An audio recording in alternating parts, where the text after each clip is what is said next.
Hello, everyone, and welcome to today's webinar, I Failed the Bar Exam, Now What? This webinar is brought to you by the ABA Career Center. The ABA Career Center offers both career development resources and a job board where you can upload your resume for employers to search and create job alerts based on your search preferences. All this and more is accessible at ambar.org/careers. My name is Emily Roschek. I'm the director of the ABA Career Center and Senior Lawyers Division, and I'll be serving as your moderator today. I'm delighted to introduce today's panelists. First, we have Siyi Shen. She is the Global Environmental Law Fellow at Elizabeth Hobbs School of Law at Pace University, one of the leading environmental law programs in the U.S. Siyi received her LLB from Tongji University in Shanghai, China, and her JD from Vanderbilt University Law School. Bobbi-Sue Doyle-Hazard is the Assistant General Counsel for the Tampa Bay Buccaneers. Bobbi-Sue started her career as General Counsel and Director of Human Resources for the family of life sciences companies under the New England Cryogenic Center umbrella. Bobbi-Sue received her Bachelor of Science in Sport Management and Bachelor of Art in Legal Studies from the University of Massachusetts. Her law degree is from the Penn State Dickinson School of Law. Samorn is the Creative Joy Director of Career Unicorns and has successfully worked with over 1,000 clients to effectively land dream jobs, be promoted to leadership positions, and develop a book of business. She was formerly the Director of Employer Outreach and Associate Director for Private Sector Counseling and Programs at Berkeley Law, and an attorney at Manat, Phelps & Phillips. Welcome, Siyi, Bobbi-Sue, and Samorn. Thank you so much for being here today. Samorn, do you want to tell us what we're going to be covering? Sure. Thanks so much, Emily, for the kind introductions. Today's agenda, we want to cover real issues that people who have taken the bar exam and have not passed are feeling. So we're going to talk about why we're passionate about it, so that you have an understanding about why we wanted to do this program, whether you should take or retake or not retake the bar exam, and if you are retaking it, what should you do differently? And then if you're not retaking it, how do you go about managing your career going forward, and how to have the conversation with your family and friends, because that emotional aspect also wears pretty heavily on a lot of people that we work with. And then we're going to talk about how this impacts your career, and you'll see that all of us have had different ways in dealing with these situations, as well as how we've navigated our careers. And we'll leave some time at the end for questions and answers, and also share how you can stay in touch with us. If you write a question in your question box and it doesn't get answered, because sometimes we do get 30, 40 questions on our webinars, keep typing them. We can definitely answer them via email or host another live Facebook chat or something of some sort to make sure that your questions are being answered, because we do want to get to everybody. All right, thanks, Samorn. So let's dive in. Why are you three so passionate about the bar exam? So Bobbi-Sue, I'll start with you. Yeah, sure. So thank you for having me, and thanks everybody who is on listening. When I graduated from law school, it was right around when the lovely economic decline started in 2007. I took the bar exam in Massachusetts that July, and I ended up in the hospital on the second day, like that night, about 1 in the morning. When I got my results, to no one's surprise, I did not pass after being in the hospital. And I had to figure out, what to do next. And at that time, I hadn't been able to find a legal job anyway. So I was waitressing. And I've just noticed over the years that so many people don't know how to even interact with people who have failed the bar. A lot of my friends at the time chose the route of just not saying anything. Like if we ignored it, it would be fine.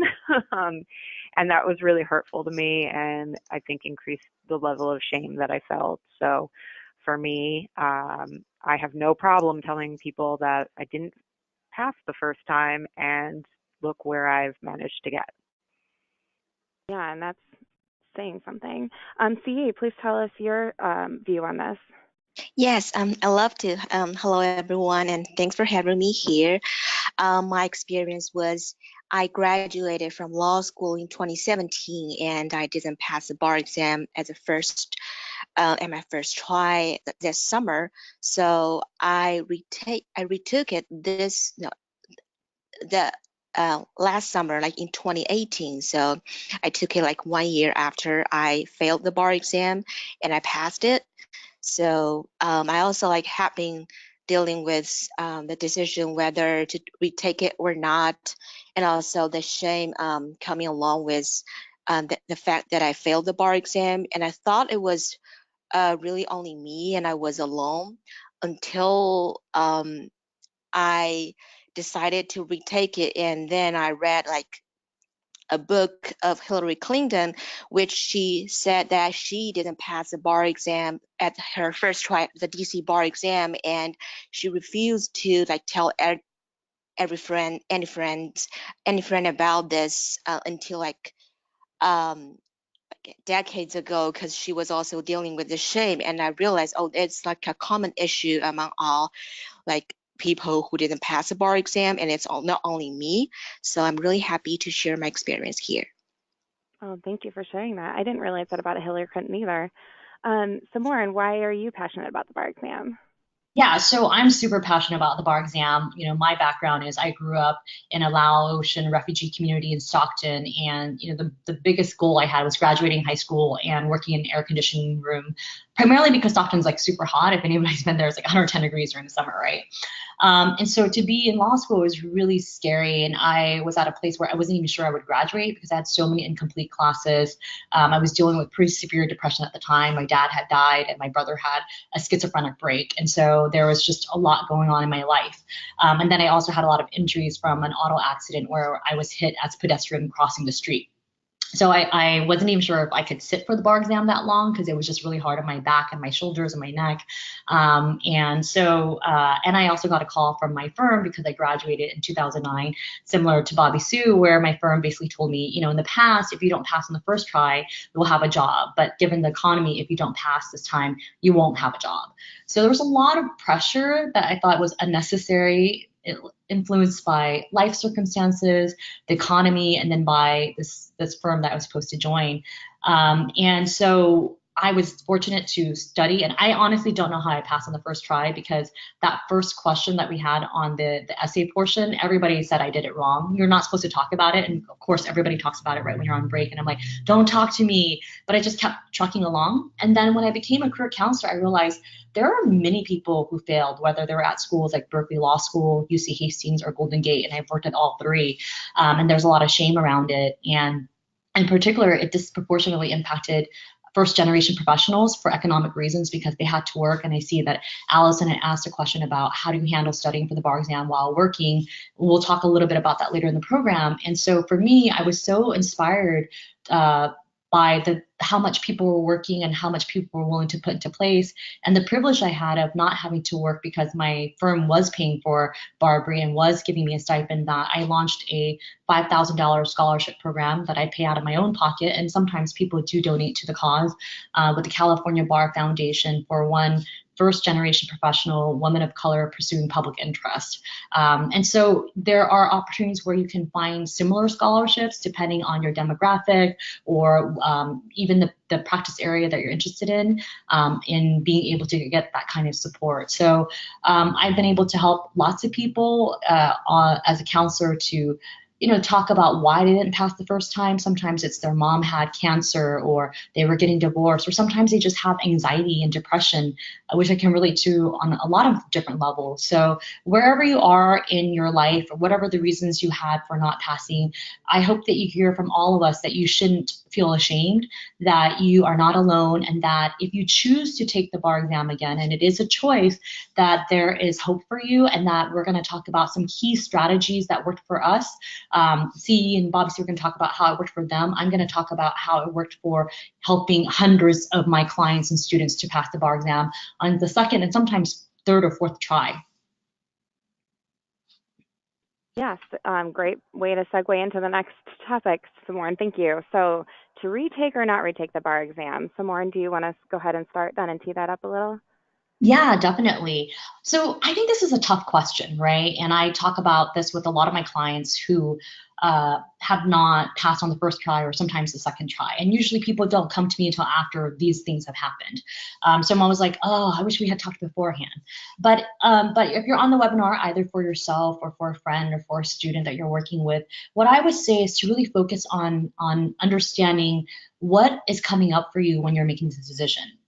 If it's fear that you're not going to pass anyway, people are going to look down on you if you tried a second time you didn't make it, then that's the negative voice that you shouldn't be listening to. What I hope you're operating from is a place of inspiration. Ask yourself, take a step back and ask yourself, do I really want to be a lawyer? Do I want to practice law? Do I want to do what I said I wanted to do in my personal statement when I went to law school? Sometimes people get to the end of law school and they do change their minds. But I find that rarely that's ever the case because you stuck it out this long. You were in law school for 3 years. You studied for the bar exam for another 3 months. You waited several months to get your results. Most of the time, people are still really committed to at least trying to practice law for a year or two to see if it's the right fit for them. So if you are in that category where you do want to give it a try, but you're afraid or ashamed, or you're feeling like, my gosh, I don't want people to know that I'm a fraud and this exam is really tough, I want you to know that you're not alone. Obviously, in California, which is where I'm based and where a lot of my clients are, although I work nationally in DC, Chicago, New York, and other big metropolitan cities, the bar exam passage rate is significantly low. It hit the lowest it's been in, I think, a 45-year period for California. So that's saying something about the exam and not about your intelligence. And what I hope you also hear from Bobbi-Sue, Siyi, and from many other examples I'll bring up later in this webinar is that there have been many people, including Hillary Clinton and the dean of Stanford, who failed the bar in the first try, but they were able, and I think Michelle Obama actually, what I read Becoming recently, she failed the bar on the first try, right? There are all these great examples of people who didn't pass on the first try, but they were able to pick themselves up, get through the shame, get through the time, because you have to invest time into it, and get to a place where they were successful in passing the bar exam and were able to build very successful careers, and then moved on to doing other things, whether it's becoming a politician or becoming First Lady of America. Yes, absolutely. Thank you, Samorn. Siyi, why don't you go ahead and give your take on this? Okay, sure. So for me, I remember like with the time I received the email saying, "Hey, you didn't pass the bar exam," and at that time I thought I was so clear that I was never gonna retake it because it was so painful, and I thought like I had put all my efforts into preparing for it, and still I failed. That means I was not designed for passing the bar exam, and I asked myself like why like should I, or why should I ever need to pass it, right? And then the question came to me was why the US? Because I'm not a US citizen. I always know I'm passionate in international environmental law, so why the US? Uh, and then when I looked back, because like, and then I retaked it the next year and I passed it, and then now I'm still in the US. So when I look back now, I feel like 2 points it's really worth to share with everyone. First is, like someone said, you have to aware of like where your decision comes from. It's coming from the fear, or it's coming from like your hope or aspiration. And for me, the question like, like why the US, or I'm not gonna take it. Why do I need to take the bar exam? Why do I ever need to prove myself like so that I need to pass it? Is a question coming from my fear. I was so painful that at that time I was trying every way uh to like distract myself. And second, when I look back now, I found there's actually some legitimacy of these questions, because now I'm still figuring with the question why the US, but then I frame it in a way that, okay, how should I position myself, or how should I leverage my background, leverage my um, advantages or my skills when I like saying I'm like a people who are really passionate in international environmental law, and I really want to pursue my career here in the US. So these are like, it looks like the same question, but when you frame it in another way, in a way like out of your aspiration instead of fear, it has a different outcome on your action. And I feel it can have a more positive feedback to you and to your thoughts as well. So for me, and then like, okay, so the whole process is like, at first I was really I feel like offensive, or I was trying to defending myself by asking me these questions, and the answer is no, no, no, I don't need it. I was even like taking like a few months researching on European programs. Okay, I'm leaving the US, I don't need it. And it's after the new year, like of 2018, and I was like looking for programs in Europe, and also I'm at the same time I was still like doing job searching in the US, and I saw actually a lot of jobs are really like appearing to me, and I really wanted to apply for them. They don't have like a harsh bar of like you have to pass the bar exam, but at least you have to be prepared to sit for it. So at that time I re-asked myself the question, why the US? Do you still want it? Is this still something you really want to do to like stay on and to pursue your career here? Because you've already had so much great experience here, and you have so much to provide. And then I heard like a voice inside of me saying, yes, I still want it. So I applied for those jobs. I got my current position, which I'm really grateful for. And in May, I told myself, okay, now I have like my next job, and I know I still wanted to retake the bar exam. So I applied, registered for the bar exam. Yeah, so that's my story. Great, thank you, Siyi. Yeah, you turned this negative into a positive, and you really forged ahead, and it's really great to see and hear. So, Bobbi-Sue, tell us, what are your thoughts on whether to retake or not retake the bar exam? For me, well, first of all, I'm just thrilled that I'm in the same company as Hillary Clinton and Michelle Obama, which I didn't know until today. So that just made my life. But, for me, I don't think it was even a question. I'm the type of person who, when you say I can't do something, I'm going to do it. So taking the bar exam, not passing it the first time was almost like somebody, saying to me, you can't be a lawyer. And I had to prove myself and, people in my life wrong. I think, however, that it's important that people do really take that time to reflect. For me, I didn't know what else to do, so that's what I did. I am the first person to graduate a 4-year college, so law school was, of course, kind of a stretch, and I didn't want to end up going through all that schooling and doing, in my mind, it was either be a lawyer or something very blue collar. I didn't think there was an in-between. The world is much different 10, 11 years later than it was even when I graduated. And there are so many other options that if you don't really want to be a lawyer, besides the fact, don't go to law school, that's a whole other issue, don't put yourself through it. And if you do want to be a lawyer, then commit yourself to it and make the changes in your life that you might need to make in order to commit yourself to it, that we're going to talk about in a little while. But yeah, for me, it was, oh no, I have to do this because otherwise I felt like I'd end up waitressing for the rest of my life. Well, and look at you definitely did not. So, but that does take us to the next topic. So if you are going to be retaking the bar exam, what would you do differently? So Bobbi-Sue, how did you tackle this? Oh gosh, yeah. So I switched restaurants, which was important because the first one that I worked at didn't want to give me time the couple of days before the exam to study.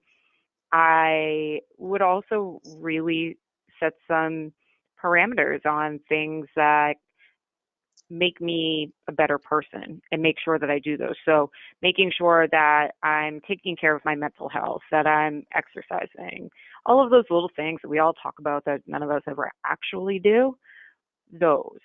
And then for me, and I'm not suggesting this necessarily for anyone else, this is going to go to like a big thing that I think is really important. I chose not to take Barbary the second time. I decided that I was going to study on my own using their materials, but I was going to do it on my time and when I knew I learned best and how I learned best, as opposed to sitting in a classroom and whatever they did. I don't even remember. I don't learn well in a classroom setting. I never have. I get bored.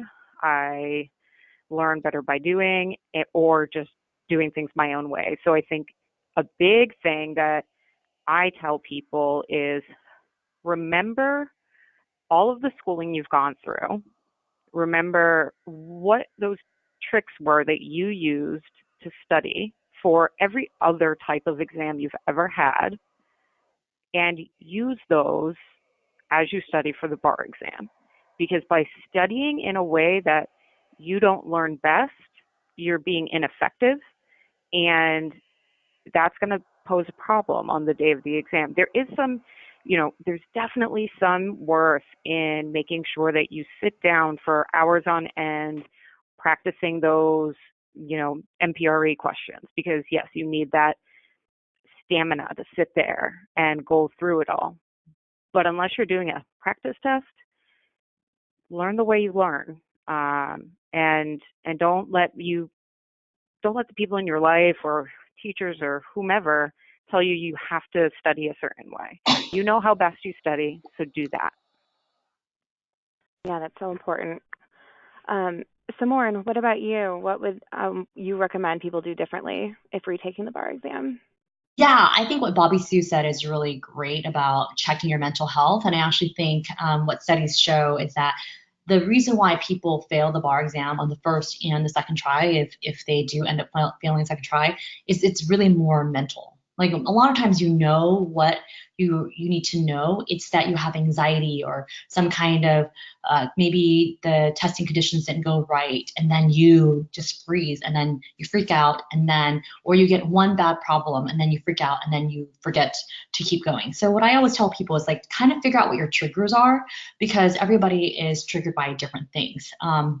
I knew what mine were, right? Like I was dealing with depression, and I was also dealing with physical health. I couldn't sit that long, but I also knew that I didn't want to ask for an extension, which some people can. So if you have a physical disability, you are entitled to ask for a physical accommodation and see if that's a good fit for you. For me, sitting longer was not an option because it would only make it worse. So what I did was at the actual bar exam, I made sure at every hour when I finished an essay or whatever else, and I was very good about if it's an hour, you got to wrap up that last sentence and move on, because every question is weighted the same. So even if you spent 3 hours on it and got everything right, you're not going to get points. So you have to be very strategic about that.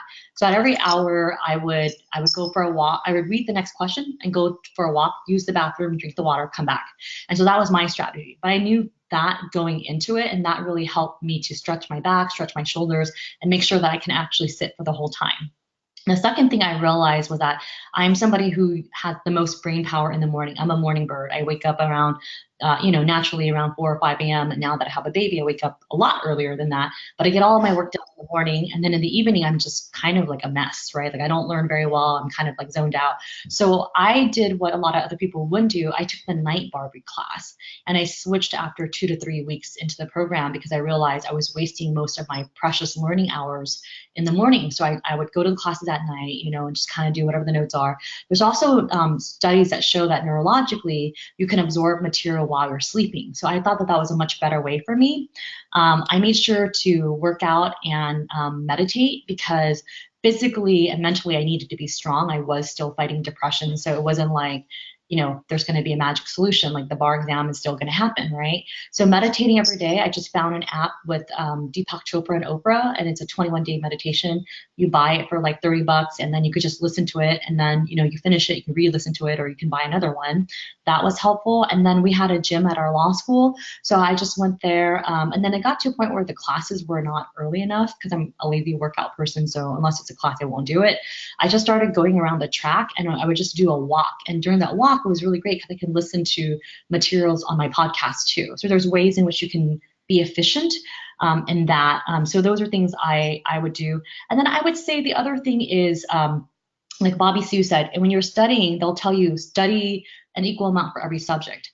I was disproportionately terrible at multiple choice exams, and I've always been. So I actually upped the time I spent on multiple choice exams and decreased the time I spent on essays.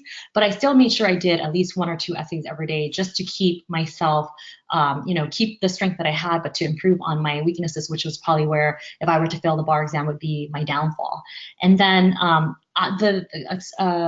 audience member asked, Allison asked, well, how do you handle studying for the bar exam again while working? That's a tricky question. I actually tell everybody, and I know it's hard, if you don't have to work, try not to, just because it's just so much pressure already, right? And I know it's like hard to pay the bills, etc. But what you don't want to do is to set yourself up for failure, where you have to study, you don't set yourself up for success, you end up failing, and then you have to extend your study time by another 6 months because the bar exam is only twice a year. This happened with a coachee of mine, and she ended up taking the bar exam 3 times because she just kept pushing. The 3rd time she didn't work at all. She just took out loans, asked friends for a GoFundMe page, and now she's she's in-house counsel at Salesforce. But it did take her a year and a half to take the bar exam because she was not willing to not stop working. But when she did, she was able to make it work. There are a few people, and I would say maybe a handful every year, where working helps them because working gives them more structure, etc. But even then, they were very vigilant about, I'm not going to work more than 15 hours a week. And you have to be the person who's disciplined enough to say that. So I would say if you can figure out a way to handle your finances, either ask for a loan from your family or friends, do a GoFundMe page, or sometimes your law school might have a bar exam loan where it's 0% interest for a year, or if you can, and I never advocate creating credit card debt, but in this case, it's like an investment, right? If you're able to get a credit card at 0% interest rate for a year, that might be something that you can use to, fund yourself. Make sure you pay off the minimum balance, of course, but it might be a way of, allocating resources in a way that allows you to actually study for that 3 months and fully put your time, energy, both mentally and physically, into the bar exam. And then the last tip I would say is to not study under ideal conditions. I remember going to the library and people would get upset if somebody crinkled paper. Well, guess what? At the bar exam on my first day, my neighbor vomited. And it was like, crap. And just going on vomiting for like 20 minutes, right?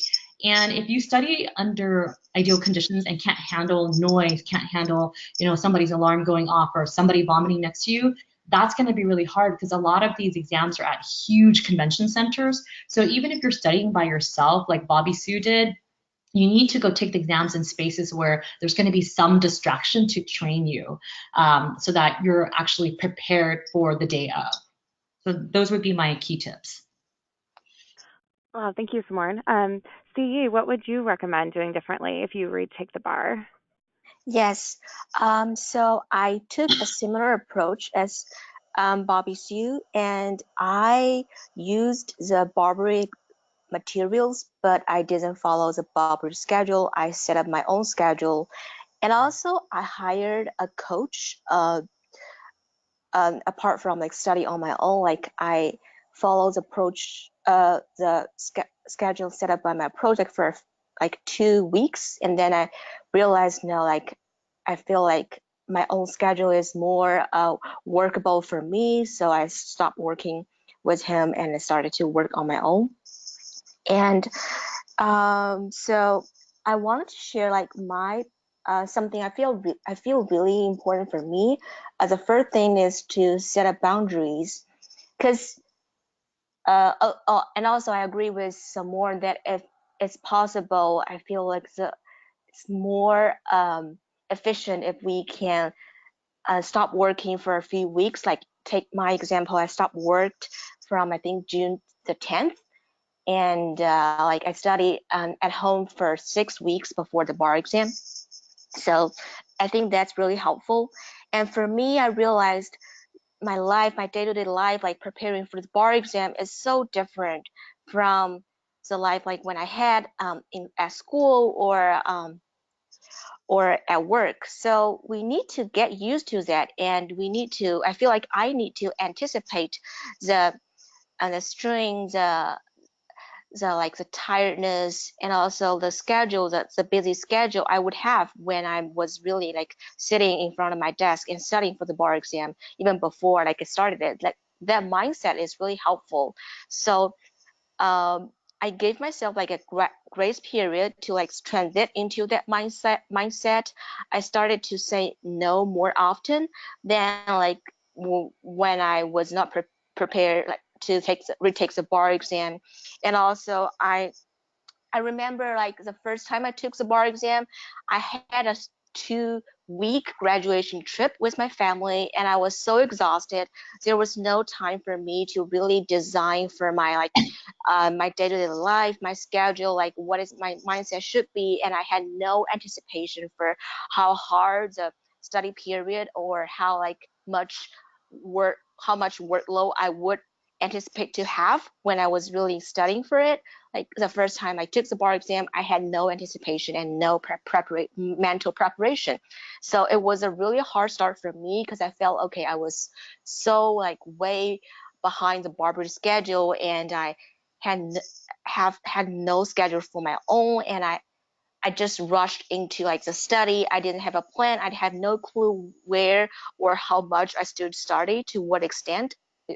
I had even had no time to ask me those questions. I was just trying to study more and study more. So with no setup for the whole um 2 months, I feel like I was really lost. I lost myself during the 2 months.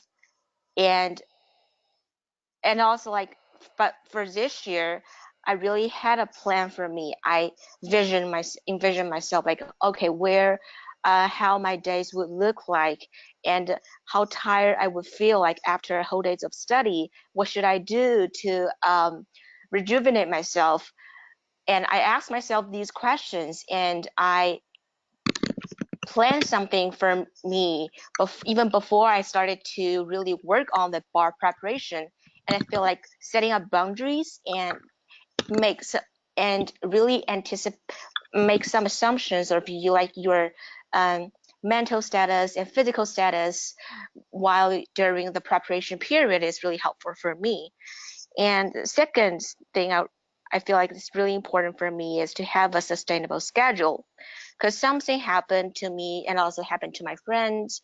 Was I started really late at night, because and then my brain keeps running till like midnight, and I couldn't like fall asleep, and then I couldn't get up early the next day, and maybe I would get up like at 10, 11, even 12 p.m.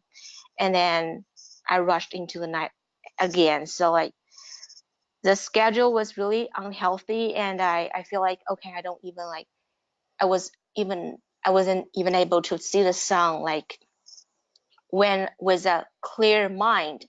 And that was really, I feel like, unhelpful to me. So what I did after I realized the problem is I told myself I would never like worry, or I would try not to worry about the bar exam after 8 p.m. every day.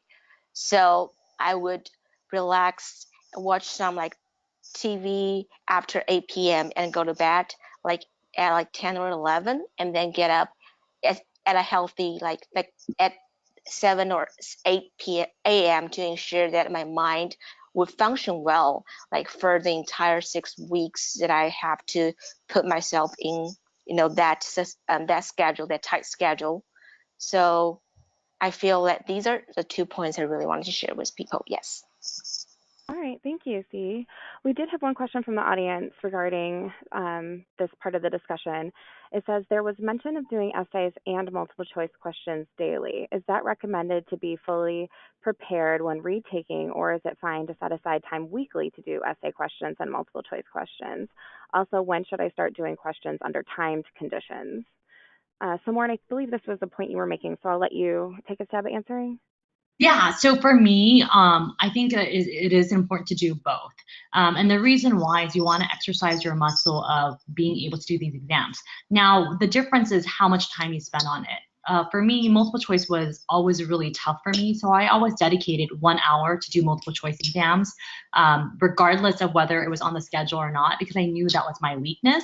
And what I would do is then cheat on the essay portion where I wouldn't write out the whole essay. I would just outline for 15 minutes because that would be what I would allot myself in a real exam is outline for 15 minutes, read for 10 minutes, outline for 15 minutes, and then the other 35 minutes is writing the answer out, right?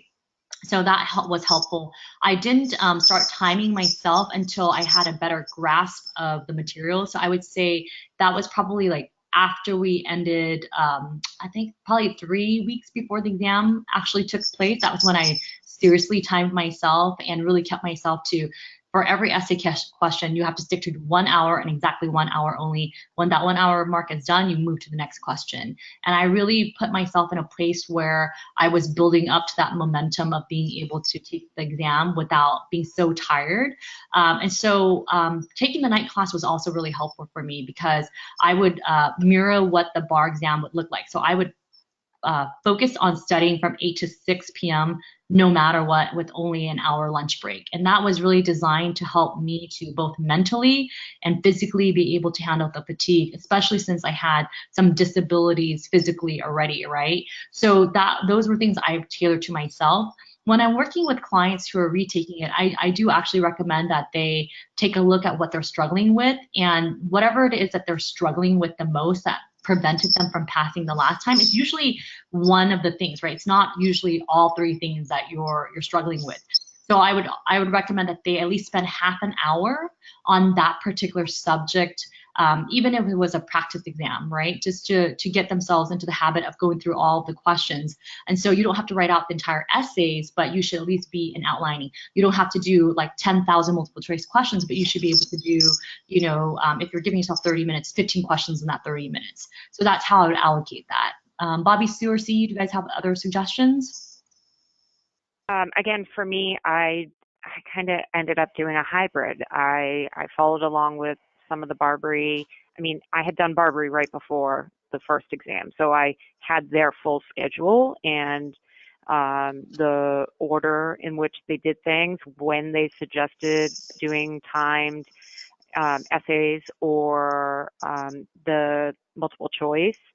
A lot of this is going to depend on your state, right? What state are you taking? In Massachusetts, you don't get your MPRE results unless you fail, and you'll only get a number. You're not going to get like the actual full results to see what ones you got wrong, but you will get your essays back with notations and with the grade that you got on each one.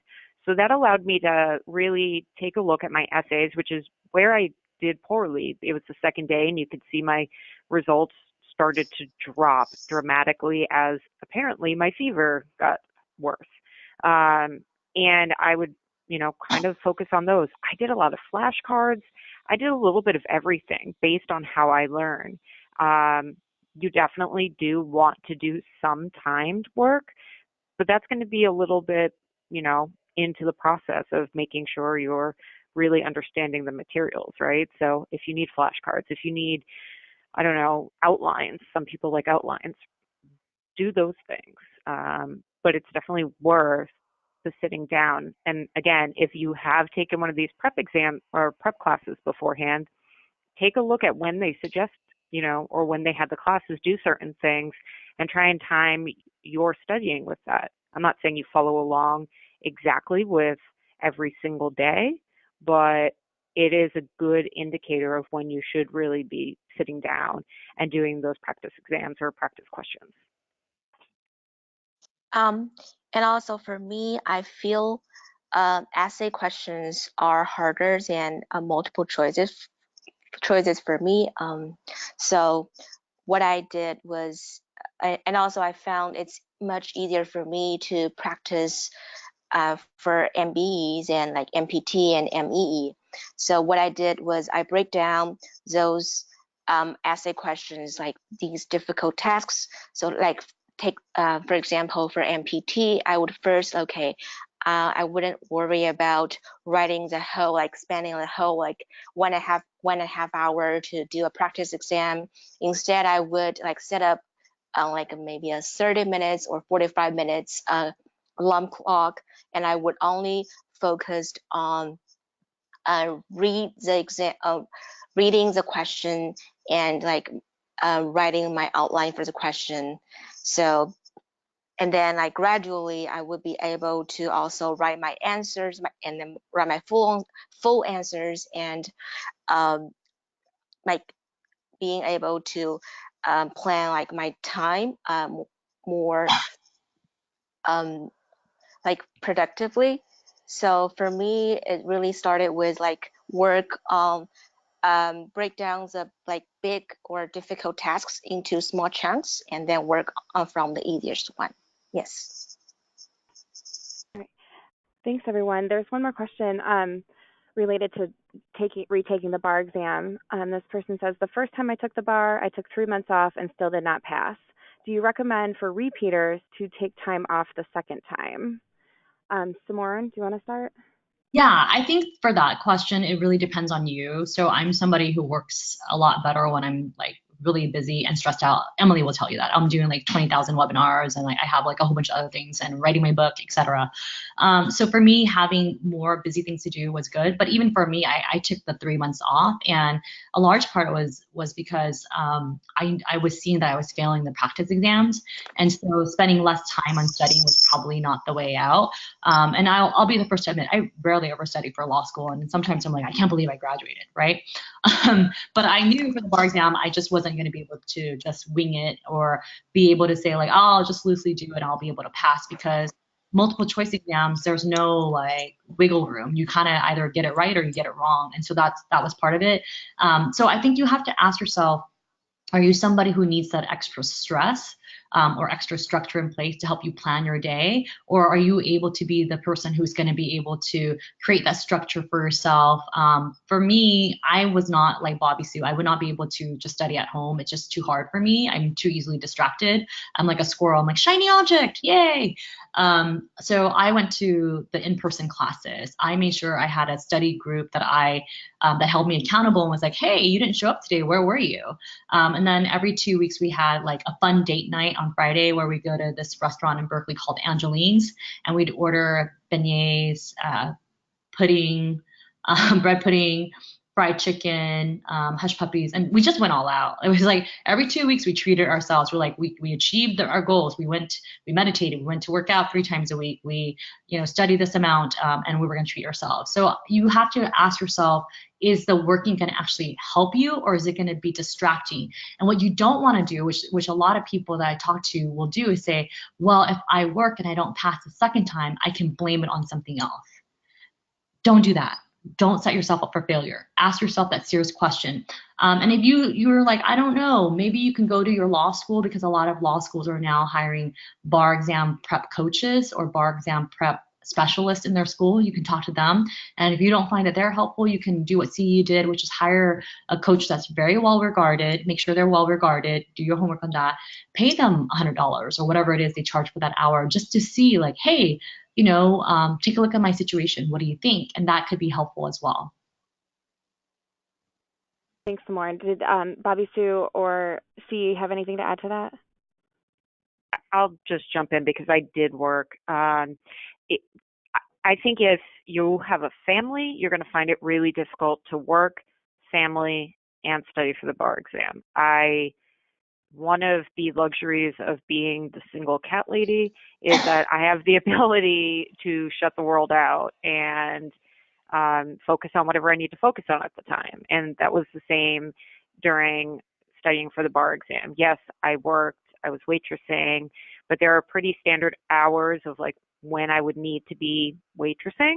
And if I was, say, doing a double shift, I would spend the hour and a half in between when the restaurant was basically dead and do some studying then in one of the empty rooms. And then when I got home at night or before I got to the restaurant in the morning. That being said, when you work in a restaurant, you're not taking your work home with you either, right? So I didn't have deadlines or projects that had to be done. I mean, I literally showed up, gave people food and some cocktails, and then went home. It's not like being a lawyer where a lot of your work can travel with you. So depending on what it is that you're doing for work and what it is that you are committed to outside of work and bar exam, you may have to put something on hold. This is all presupposing, by the way, that you have the financial means to do so. I didn't have the means to do so. So that's one of the reasons why I did continue to work. If you have that ability, then I would absolutely take the time and focus on that. And then you can also focus on the self-care part of it that we have talked about as well. Very helpful. Thank you, Bobbi-Sue. All right, we're going to move on to the next topic. How did you go about having a conversation with your family about retaking the bar exam? Samorn, I'll start with you.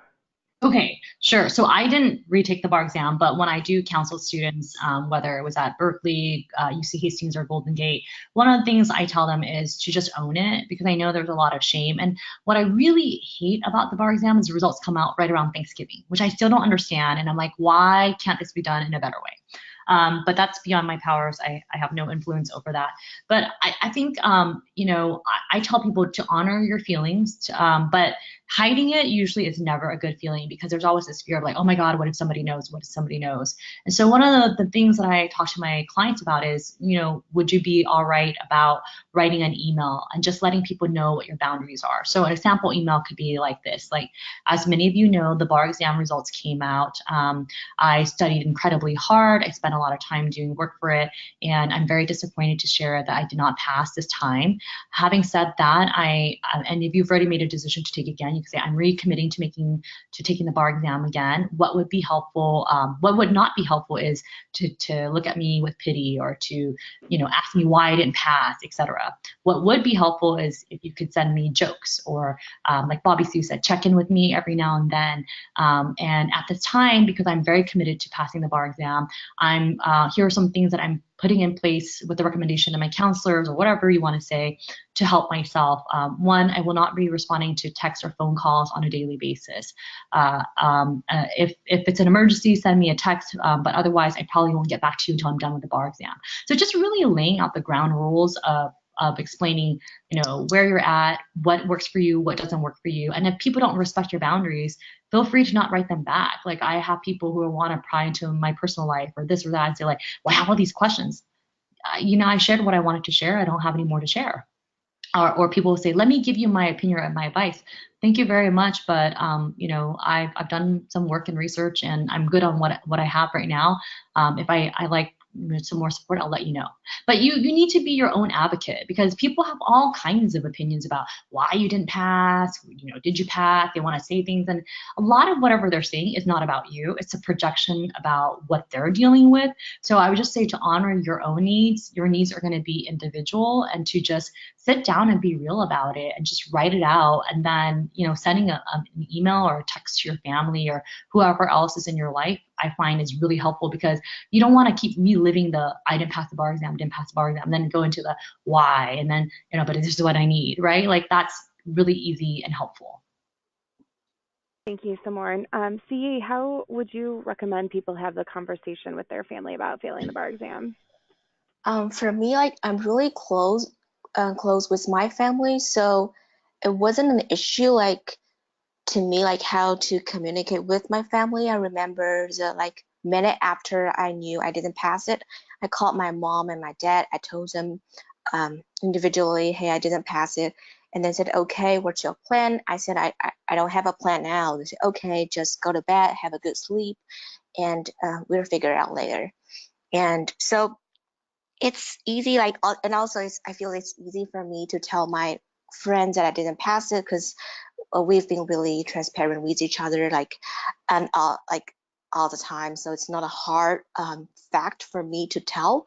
But I did find it's really hard for me to tell my mentors from my previous work, because I feel like I wanted to, like, I don't want to disappoint them. I thought like, okay, they would be really disappointed when they heard actually there are two like mentors. I really I feel like they're so important to me, so I have to tell them the fact that I didn't pass the bar exam. But at the same time, I feel they hold so much faith or something to me, so it would disappoint them.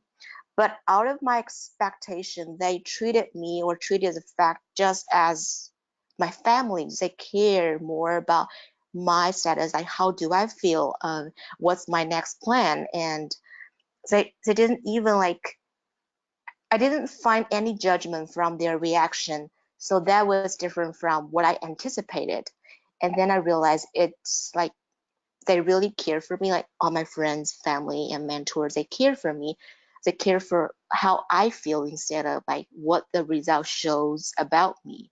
So that's my experience. Yes. Yeah, that's right. Absolutely, that's how it should be.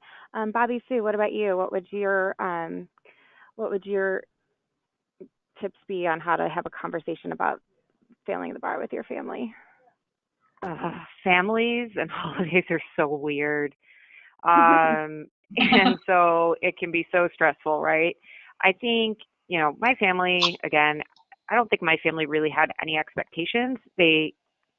I've already surpassed a lot of what was thought about in terms of what I'd be able to accomplish at that point. I graduated law school. That was huge. Passing the bar obviously was important, but I think my family was, you know, they were as much there as I would allow them to be. I think everybody has to take into account their own family relationships, their own dynamics. Again, families are so weird.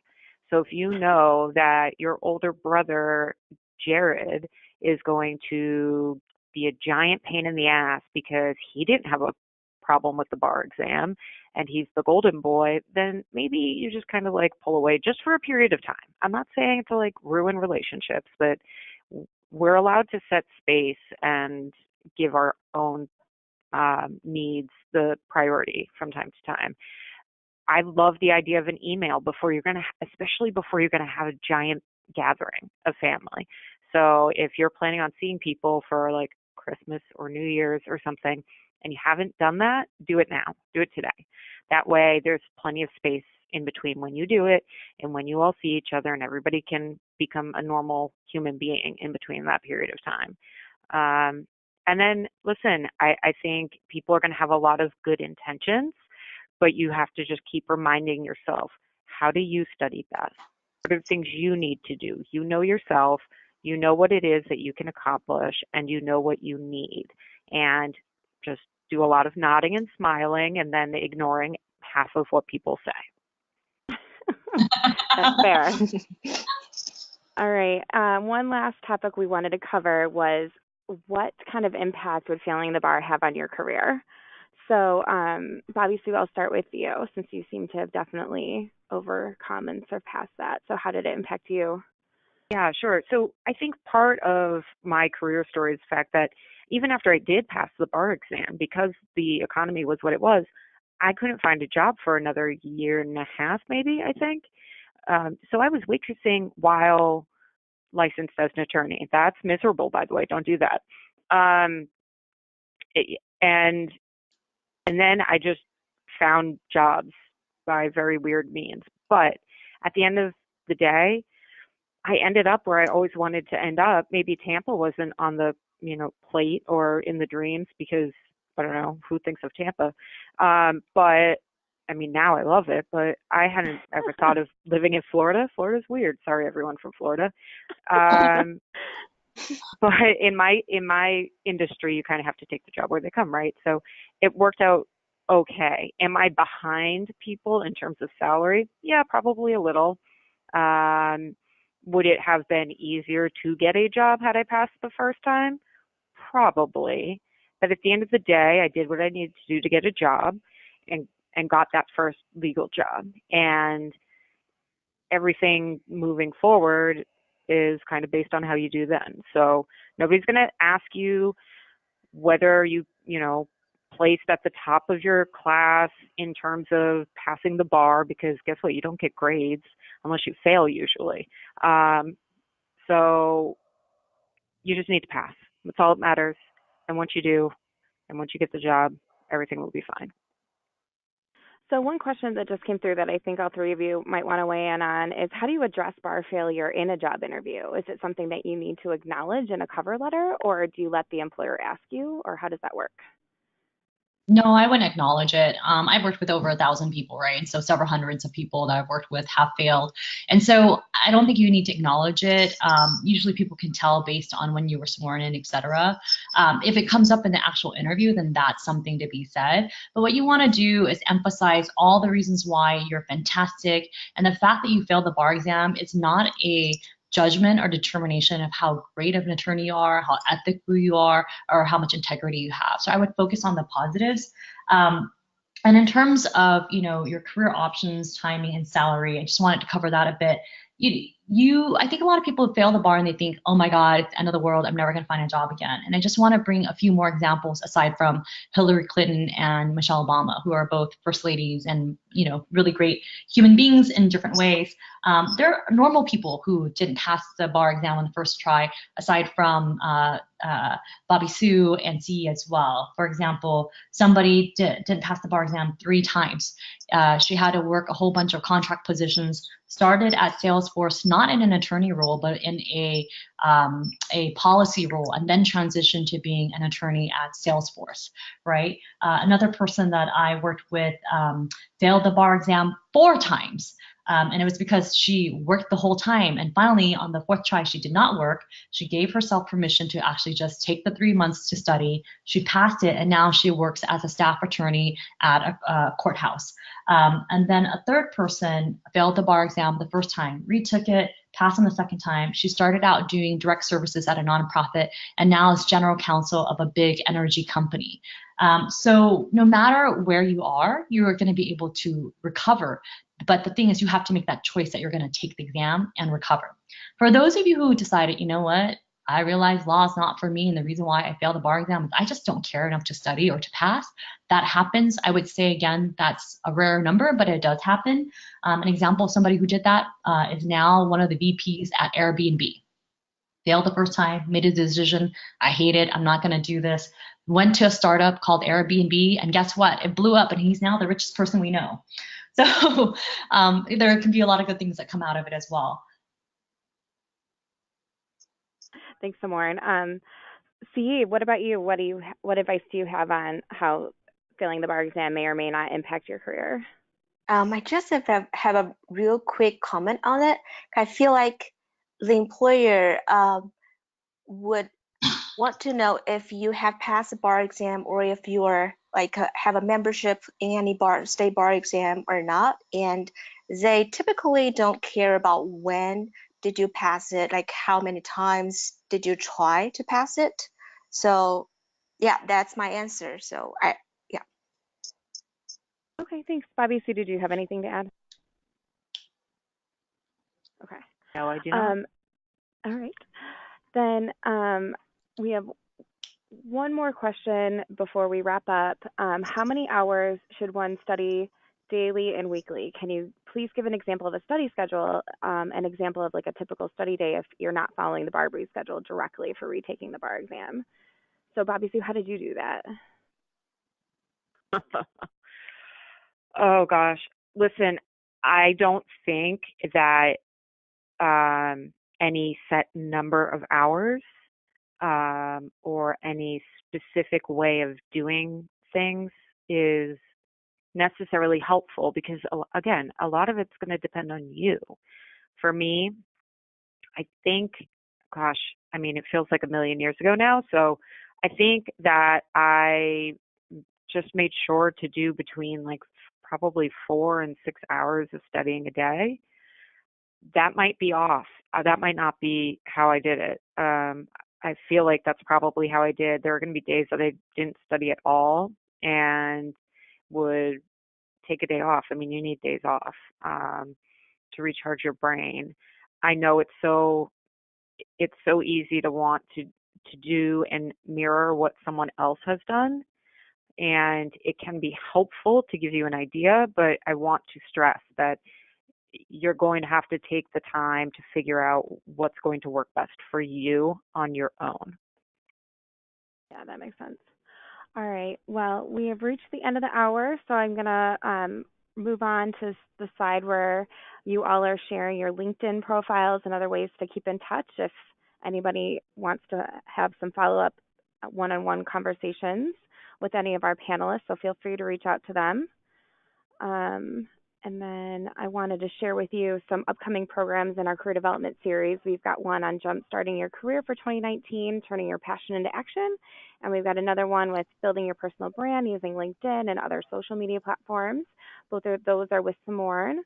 And then in our other webinar series on our career choice series, where we give a little snapshot of different practice areas if you're still figuring out what you want to practice in, we've got one on trademark law, one on cybersecurity, and one on environmental law coming up.